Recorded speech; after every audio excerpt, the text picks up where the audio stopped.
দর্শক আপনাদেরকে অনেক অনেক শুভেচ্ছা রিকল অনুষ্ঠানে। আমরা কথা বলছিলাম ইমদাদুল হক মিলনের সঙ্গে এবং আজকেও বলবো ইমদাদুল হক মিলনের সঙ্গে। আমরা ওনার সাহিত্য থেকে নাটক রচনায় কী করে পদার্পণ করলেন এবং কী করে দুটোকে ব্যালেন্স করেছে সেই জায়গাটায় আমরা ছিলাম। আমাদের আরেকটি ছোট্ট প্রশ্ন, সাহিত্য পুরস্কার দেশে এবং বিদেশে, যদিও আপনার এর মধ্যে কিছুটা একটা শুনেছেন বিদেশের জায়গাটি, তারপরেও আমার কাছে মনে হচ্ছে অনেকগুলো বাকি রয়ে গেছে। সো একটুখানি দেশে এবং বিদেশের সাহিত্য পুরস্কার পেয়েছেন আপনি কোনগুলো, যদি প্রথমগুলো একটু বলেন, প্রধানগুলো যদি একটু বলেন। প্রধানগুলো বেশ অনেকগুলোই। ধরো শিশু একাডেমি সাহিত্য পুরস্কার পেয়েছি, বাংলা একাডেমি সাহিত্য পুরস্কার পেয়েছি, এটা লেখকদের জন্য অনেক বড় গৌরবের কথা। তারও আগে হুমায়ুন কাদির সাহিত্য পুরস্কার পেয়েছি। এরকম পুরস্কার তো অনেক, কিন্তু সর্বশেষ যেটা পেলাম সেটা হচ্ছে রাষ্ট্রীয় পুরস্কার 21শে পদক। তার আগে আছে এক্সিম ব্যাংক হুমায়ুন আহমেদ সাহিত্য পুরস্কার, এরকম পুরস্কার, আইএফআইসি ব্যাংক পুরস্কার। এই তো হলো দেশে। আর জাপানে পেয়েছিলাম ওয়ার্ল্ড লিটারেচার অ্যাওয়ার্ড। তারপরে নিউ ইয়র্ক সিটিতেও একটা প্রাইজ পেয়েছিলাম, সেটা এখানকার একটা সংগঠন থেকে দেওয়া। কিন্তু ইন্ডিয়াতে একটা বড় সাহিত্য পুরস্কার আমি পেয়েছিলাম, যেটা বাংলাদেশের আখতারুজ্জামান ইলিয়াস পেয়েছেন।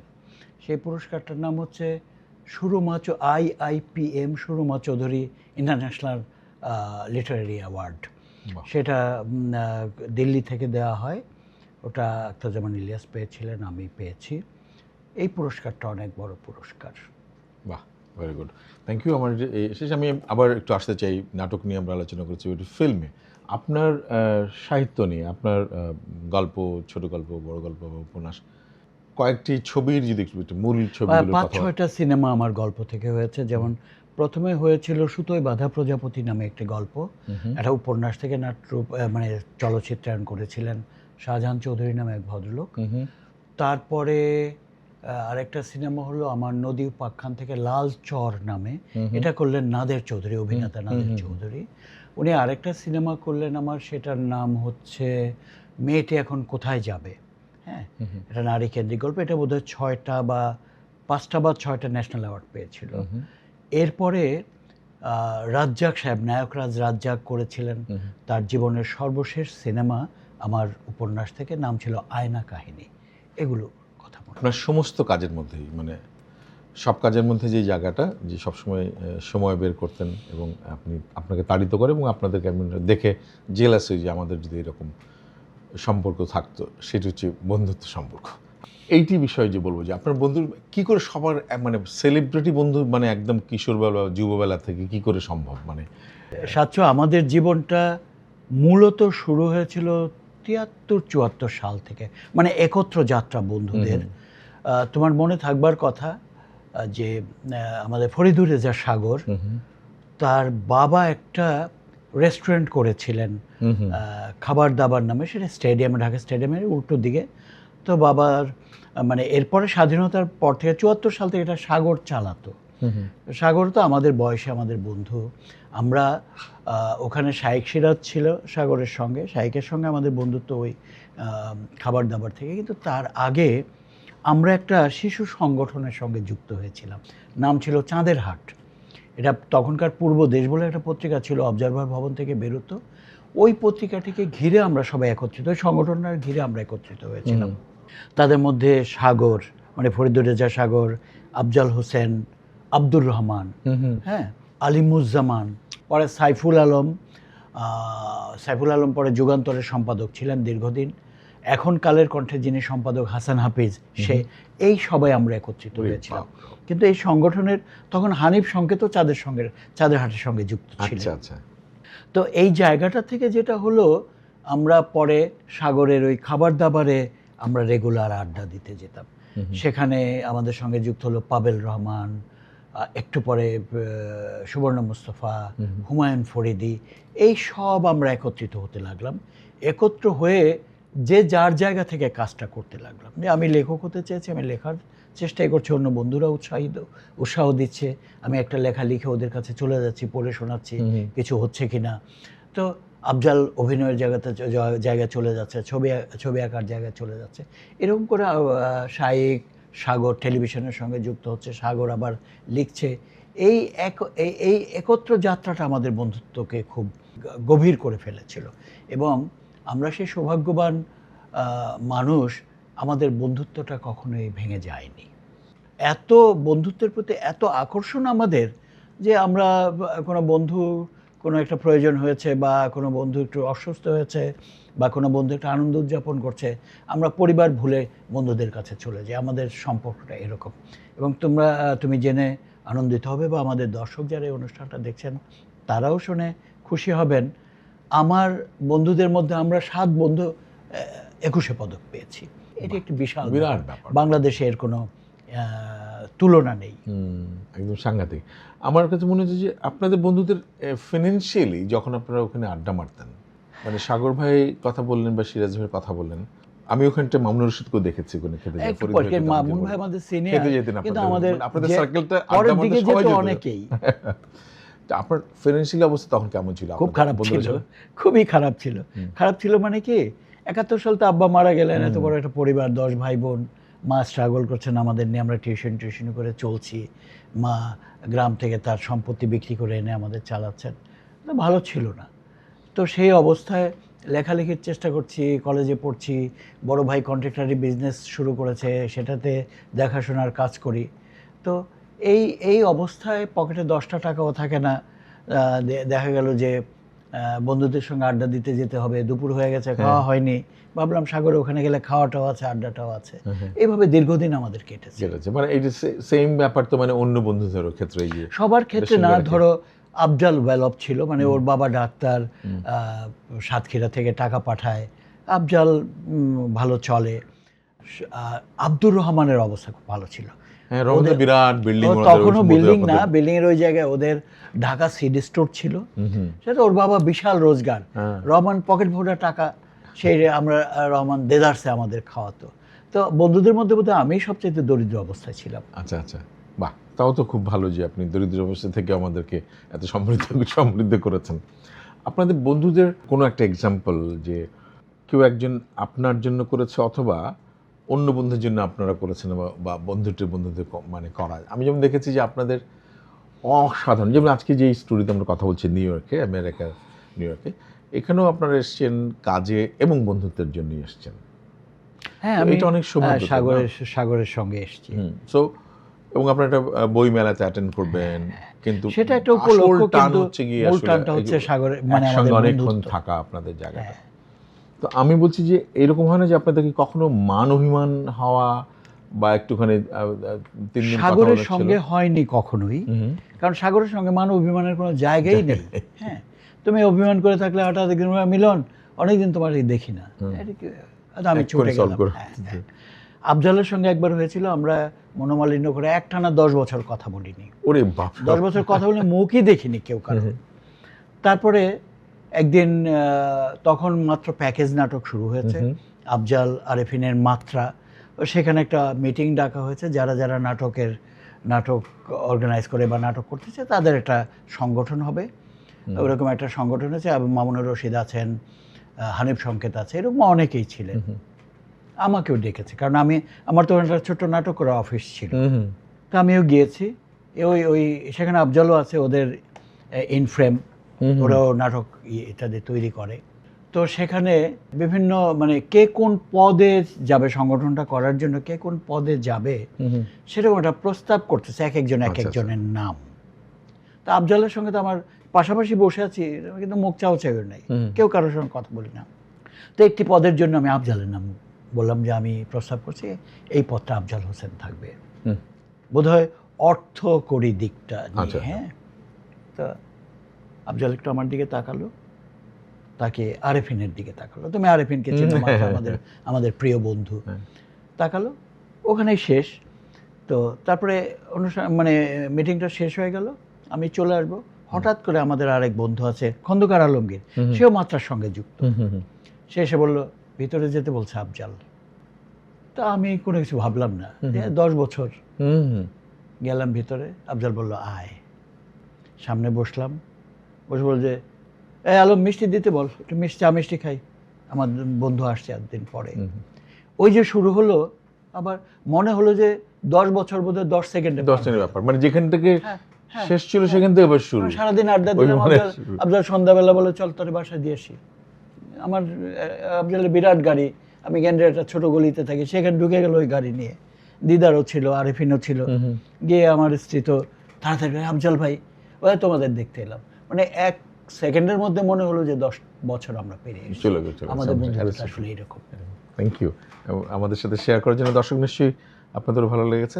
দর্শক, আমরা আছি নিউ ইয়র্কের স্টুডিওতে মিলন ভাইকে নিয়ে। মিলন ভাইয়ের তো অনেক দিকে পদচারণা, বন্ধুত্বের জায়গাটাকে শুনলাম আমরা, সাহিত্যের পদচারণা, সাংবাদিকতার পদচারণা, অনুবাদের কাজ, দেশে বিদেশের কাজ। আমি একটু উপস্থাপনা একটা বিরাট জায়গা আছে, যে উপস্থাপকের যে কজন উপস্থাপক আমি যদি মনে করি যে আব্দুল্লাহ হুসাইন স্যার বা ফজলুল রহমানি থেকে শুরু করে এইভাবে করে আস্তে আস্তে যারাই করেছে এ পর্যন্ত, আজকে পর্যন্ত, সেইটার চেঞ্জের মধ্যে ইমদাদুল হক মিলনেরও একটি বিরাট ভূমিকা আছে চেঞ্জ করার ক্ষেত্রে, উপস্থাপনার জায়গাটিতে। এই সমস্ত জায়েন্টদের জায়গায় মানুষের স্মৃতির মধ্যে আছে, সেখানটায় আপনি একটা শুরু করলেন।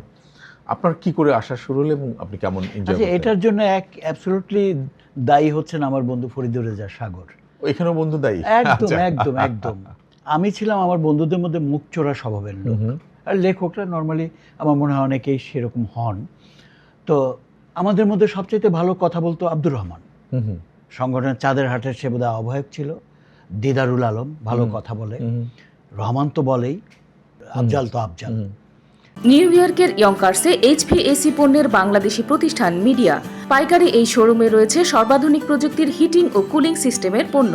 আবাসিক ও বাণিজ্যিক ব্যবহারের এসব পণ্য স্থাপন ও মেরামত করে দেন দক্ষ ও অভিজ্ঞ কর্মীরা। জ্বালানি সাশ্রয়ে এসব পণ্যে রয়েছে পরিবার প্রতি $8,000 পর্যন্ত ছাড়। ইয়ঙ্কার্সে মিডিয়া শোরুমে আসুন, বাড়ি গরম ও শীতল করার অত্যাধুনিক প্রযুক্তি বেছে নিন।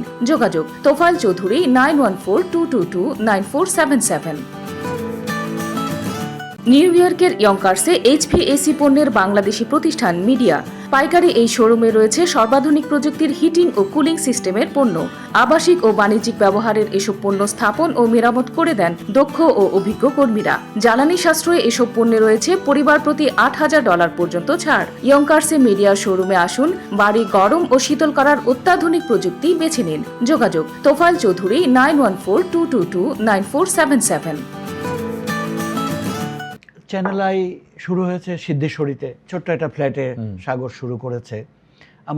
আমার মেয়ে দুটো পড়ে বিকরনেস স্কুলে, আমি গ্যান্ড্রে থেকে ওদেরকে পৌঁছে দিতে আসি স্কুলে। তো পৌঁছে ওদেরকে, ওদের ক্লাস শুরু হয় ডে শিফটে 12টার দিকে। তো আমি ওদের পৌঁছে দিয়ে কী করব, বন্ধুদের সঙ্গে আড্ডা দেওয়ার জন্য চ্যানেল আইতে যাই। তো চ্যানেল আইতে বসে সাগর সঙ্গে আড্ডা দিয়ে এই করে সে করে, হঠাৎ একদিন সাগর বলে যে মিলন, ওই আনিসুজ্জামান স্যার আসছেন, একটা বিষয়, একটা বই নিয়ে কথা বলো, তুমি একটু যাও তো স্যারের সঙ্গে একটু বসো। তো আমি বললাম যে আমি বসে কী করবো?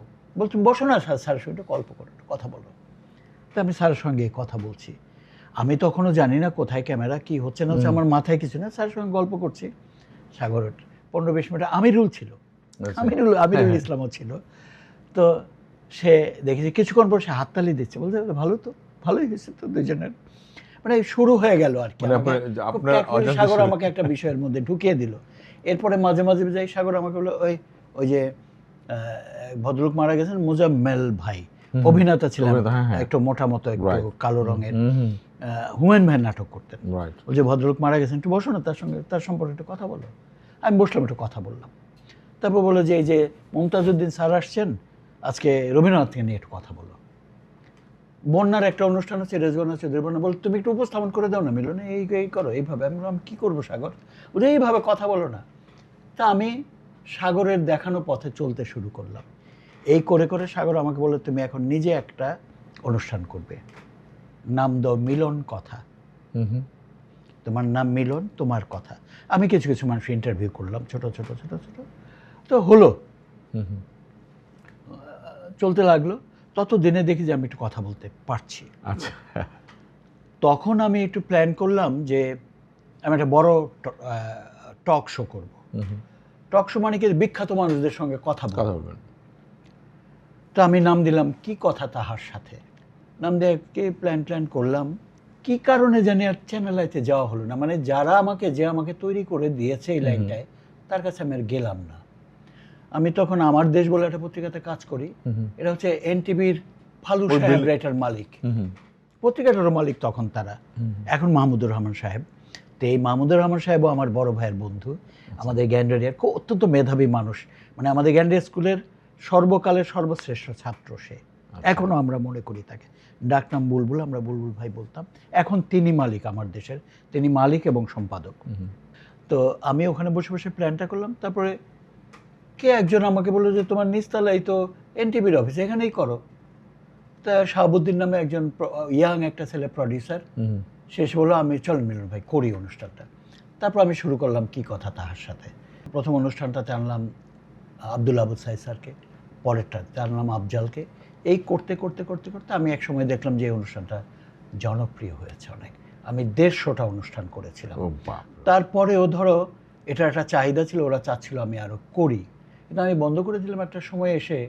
তখন দেখি যে ওখান থেকে এই প্রডিউসার বা কেউ কেউ কিছু কিছু মানুষ আমার উপর চাপিয়ে দেওয়ার চেষ্টা করছেন, যাদের সঙ্গে ঠিক আমি মানে খুব কমফোর্টেবল না, এবং তারা ঠিক আমি যাদের দিয়ে শুরু করেছেন সেরকম কথা বলছি সেই স্তরের তারা না, সেই উচ্চতর না। সেই কারণে আমি জিনিসটা পরে বন্ধ করে দিলাম।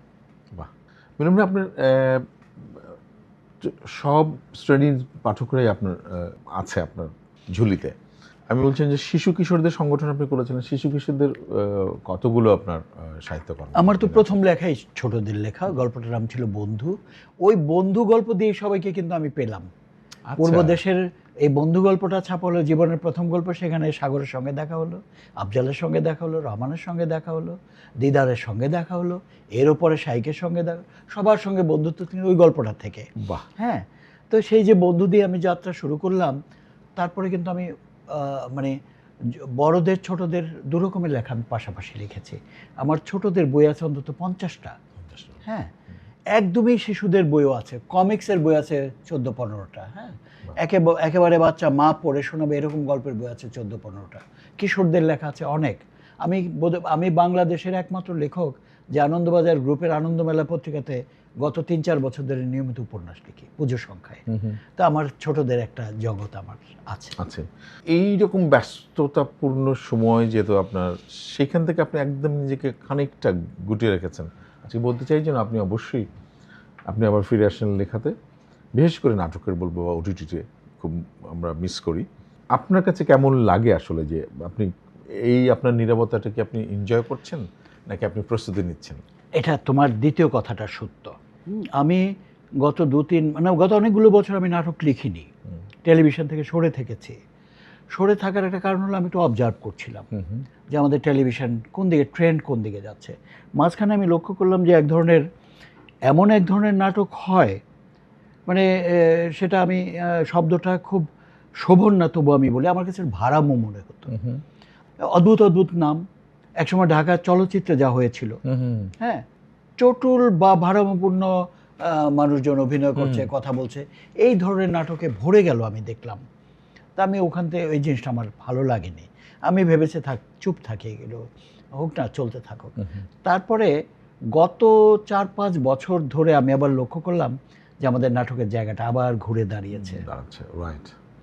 ঘুরে দাঁড়িয়েছে মানে অত্যন্ত মেধাবী ছেলেমেয়েরা অভিনয় করছে, অত্যন্ত মেধাবী মেকাররা তৈরি করছে, টেলিভিশনগুলো দারুণভাবে প্রচার করছে, ওটিটি প্ল্যাটফর্মটা খুব শক্তভাবে দাঁড়িয়ে গেছে। এখন আমার আবার মনে হচ্ছে আমি আবার একটু নতুন করে যুক্ত হয়ে দেখি না আমি পারি কি না, আমি একটু চ্যালেঞ্জটা নেই। আমি এখন সেই চ্যালেঞ্জটা নেওয়ার একটা প্রস্তুতি নিচ্ছি। সাচ্চু, এইটা আমাদের জন্য খুবই দর্শক নিশ্চয়ই খুশি হচ্ছেন এই শব্দটি শুনে। আমরা অনুষ্ঠানের শেষ পর্যায়ে চলে এসেছি, ছোট্ট একটা বিষয় নিয়ে আলাপ করি। মিলন ভাই, একটা 500 পৃষ্ঠার একটি বই, কতগুলো শব্দ প্রায় থাকে রাফলি? মানে 1.5 লাখ পরে 2 লাখ। মিলন ভাই, মানে বইয়ের আবার একটা ব্যাপার হলো কি, সাচ্চু বইয়ের দুটো সাইজ আছে। একটা এই যে তুমি দেখবে এই যে নর্মাল সাইজ যেটা, ওটা তো আছে, ওটাতে আবার শব্দ সংখ্যা একটু কম হবে 500 পৃষ্ঠা হলে, রয়্যাল সাইজে আবার একটু বেশি হবে। আপনার কাছে কি কখনো আপনি ভেবেছেন যে আপনি কত লক্ষ লক্ষ শব্দ আপনার কলম থেকে বেরিয়েছে, মস্তিষ্ক থেকে গেছে? শোনো, একটা সময়ে লিখে আমাকে রোজগার করে চলতে হয়েছে। মানে তখন ধরো একটা বই লিখলে আমি হয়তো 5,000 টাকা পাই। এমনও গিয়েছে যে প্রতি মাসে আমাকে একটা 70-80 পৃষ্ঠার বই লিখতে হয়েছে, 5,000 টাকা আমি পেয়েছি আমার সংসার চালাবার জন্য। এরকম আমি দীর্ঘদিন করেছি, মানে 5-7 বছর আমাকে এই অবস্থায় চলতে হয়েছে। তারপর ধীরে ধীরে ধীরে ধীরে বইয়ের জনপ্রিয়তা বেড়েছে বা নাটক লিখেছি, সব কিছু মিলে হয়তো ওই অবস্থাটা দারিদ্র্য সামাল দেওয়ার চেষ্টা করেছি। তো তার ফলে অনেক লেখা হয়েছে এবং আমার বলতে কোনো দ্বিধা নেই, এর মধ্যে বহু আবর্জনাও লেখা হয়েছে, অতিরিক্ত লেখালেখি করলে যা হয় আর কি। এরপরে আমি আবার চেষ্টা করেছি একটা পরাধীনতা লিখতে, একটা কালো ঘোড়া লিখতে, একটা কালাকাল বা রূপনগর লিখতে বা ভূমিপুত্র লিখতে, হ্যাঁ, আবার নূরজাহান লিখতে বা কেমন আছো সবুজ পাতা লিখতে আমি চেষ্টা করেছি। তো এই যে অবস্থাটার মধ্য দিয়ে আমি আসছি, এটা কি বলবো, একটা জীবন তো কেটে যাচ্ছে, কেটে গেল প্রায়। তবে আমি শেষ কথাটা বলতে চাই আজকে, সেটা হচ্ছে আমার সর্বশেষ লেখার যে প্ল্যানটা, এখনো পর্যন্ত জানি না আমি কতটা সামলে করতে পারবো। আমার বন্ধু ফরিদুর রেজা সাগরকে নিয়ে আমি একটা বই লিখতে চাই। এটা ঠিক তুমি যদি বলো যে সাগরের জীবনী কিনা বা সাগরকে নিয়ে একটা উপন্যাস কিনা, এটা নানা রকম বিষয়ের মিলমিশ করে একটা গদ্য রচনা। সাগরের জীবন, সাগরের কর্ম, সাগরের বন্ধুত্ব, সাগরের অ্যাচিভমেন্ট, সব কিছু মিলে নানান দৃষ্টিকোণ থেকে ধরো 50 জন মানুষের আমি ইন্টারভিউ করব। তাদের বিভিন্ন অ্যাঙ্গেল থেকে সাগরকে তারা বিচার, কে কোনভাবে দেখছে, এইসব মিলে আমি একটা লেখা লিখতে চাই। আমার ধারণা সেই লেখাটা 1,00,000 শব্দ হবে। বাহ! তুমি ভালোবেসে যে কাজটা করবে সেটা অবশ্যই ভালো হবে। আমি সাগরকে নিয়ে লেখাটা অন্য কোনো উদ্দেশ্য আমার নেই, এটা মাস্টারপিস হলো কি না হলো, কিন্তু আমি ভালোবেসে লিখতে চাই। এবং আপনি দেখবেন যে ভালোবাসার মানুষ, সাগর ভাই তো দেশের প্রতি ভালোবাসা আছে, মানুষের প্রতি ভালোবাসা আছে, দারিদ্র্যের প্রতি ভালোবাসা আছে, ধনীদের প্রতি ভালোবাসা আছে, সবচেয়ে বেশি মানবিকতার বেশি ভালোবাসা আছে। সো এটির কালারফুল নিশ্চয়ই কিছু পাবে, যা অনেক ইঙ্গিত পাবে। তেমনি করে আপনার সঙ্গে আমরা এতগুলো পর্বে কথা বলে দর্শক এই আপনার ইন্টারভিউ থেকেও অনেক কিছু পাবে বলে বিশ্বাস করি এবং আস্থা রাখি। আপনি ভালো থাকবেন, সুস্থ থাকবেন। আমি শেষ জায়গাটি বলতে চাই, আপনার বাবা মার উদ্দেশ্যে আপনি কিছু বলতে চান কিনা? আমার বাবা মার, মানে আমি বাবাকে খুব ভালোবাসতাম। অনেকবার আমাদের ইন্টারভিউতে আমি বাবাকে খুব ভালোবাসতাম। বাবা তো 71 সালে চলে গেলেন। তারপরে আমার মা আমাদের নিয়ে যে স্ট্রাগলটা করেছেন, যে যুদ্ধটা করেছেন, এই দুজন মানুষের আমি মানে আমার বাবা 44 বছর বয়সে মারা গেলেন, 10টা ছেলে মেয়ে, ছোট চাকরি। তিনি চলে যাওয়ার পরে আমার মা 40 বছর বয়সের একজন মহিলা 10টা বাচ্চা নিয়ে স্ট্রাগল করে যাচ্ছেন, এরা যুদ্ধ করে যাচ্ছেন। তা আমার আবার সৌভাগ্য যে এইরকম দুজন মানুষের সংসারে আমি জন্মেছি। আমি তাদের কাছে চিরকালের জন্য কৃতজ্ঞ। তো সেই মা বেঁচে আছেন অন্য মাদের মধ্যে, আপনি সেই রকম সন্তানদের মধ্যে সৌভাগ্যবান সন্তান যে আপনি আজকে স্মরণ করছেন। এই মাদের যারা বেঁচে আছেন এবং সন্তানদেরকে কিছু বলতে চান কিনা? আমার শুধু এটাই বলার যে মা শব্দটির তো কোনো তুলনা হয় না। মা শব্দটা শুনলে আমরা সবচাইতে ভালোবাসার মানুষটিকে দেখতে পাই, সবচাইতে শ্রদ্ধার মানুষটিকে দেখতে পাই, সব সময় মাথার উপর ছায়া হয়ে থাকা মানুষটিকে দেখতে চাই। মাথার উপরকার আকাশটি হচ্ছে মা। আমি সব মায়ের উদ্দেশ্যে এটাই বলতে চাই যে মায়েরা হচ্ছে পৃথিবীর সবচাইতে শ্রদ্ধেয় মানুষ, সবচাইতে বড় মানুষ, মাথার উপর আকাশ হয়ে থাকা মানুষ। দর্শক, এরপরে কোনো কথা চলে না। আমরা চাই আপনারাও ভালো থাকবেন, সুস্থ থাকবেন এবং আমরা যারা এই পাশে ছিলাম এবং মিলন ভাইয়ের মতো এরকম একজন মানুষ, কিংবদন্তি মানুষ, তিনি তার সুস্থতা এবং দীর্ঘ জীবন আমরা কামনা করি, তার সমস্ত স্বপ্ন যেন সফল হয়। মিলন ভাই, অনেক অনেক ধন্যবাদ। তোমাকেও ধন্যবাদ সাচ্চু, অনেকক্ষণ কথা বললে, অনেক কিছু বলালে। আমি তোমার কাছে এবং চ্যানেলের দর্শকদের কাছে, যারা এই অনুষ্ঠান দেখছেন, তাদের কাছে কৃতজ্ঞতা প্রকাশ করছি।